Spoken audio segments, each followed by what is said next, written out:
প্রেপজিশনের উপর 31তম ক্লাসটি নিয়ে চলে আসছি। আর একটি দুটি ক্লাস এরপরই টপিক প্রেপজিশন আমার শেষ। পরবর্তীতে আমি আরেকটি টপিক নিয়ে আলোচনা করব। এখন আমরা আজকে পড়ব প্রেপজিশন হিসাবে পাস্ট পার্টিসিপলের ব্যবহার। এটা খুবই রেয়ার।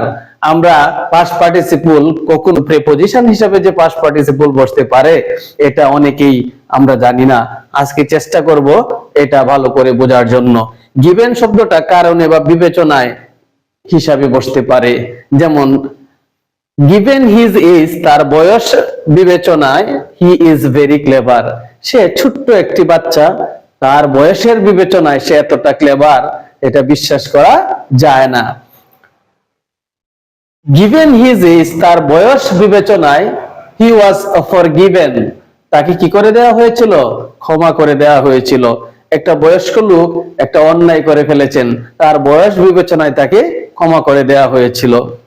এরকম হিজ গিভেন হিজ এজ, তার বয়স বিবেচনায় হি ইজ ভেরি স্ট্রং, সে যে বয়স এই বয়সের তুলনায় সে অনেকটাই শক্তিশালী, এই অর্থে গিভেন বসতে পারে।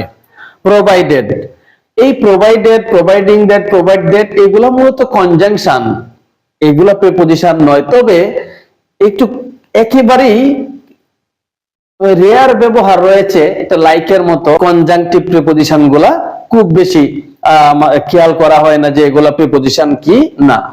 Entry is allowed provided prior permission,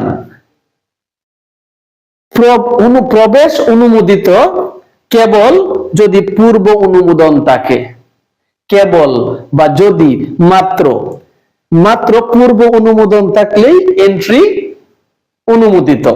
অথবা এরকম বলতে পারি ইউ মে গো, তুমি যেতে পারো, provided no complaints against you, তুমি যেতে পারো কেবল তোমার বিরুদ্ধে কোনো কমপ্লেইন না থাকলেই।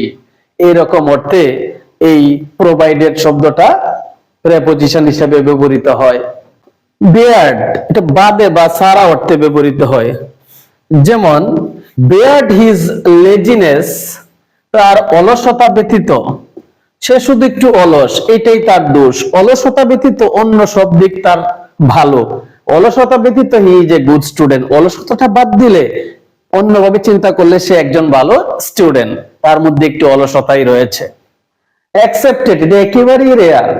অল কেম, সকলেই এসেছিল, অ্যাকসেপ্টেড জনি, জনি ব্যতীত বা জনি ছাড়া সকলেই জয়েন করেছিল বা এসেছিল।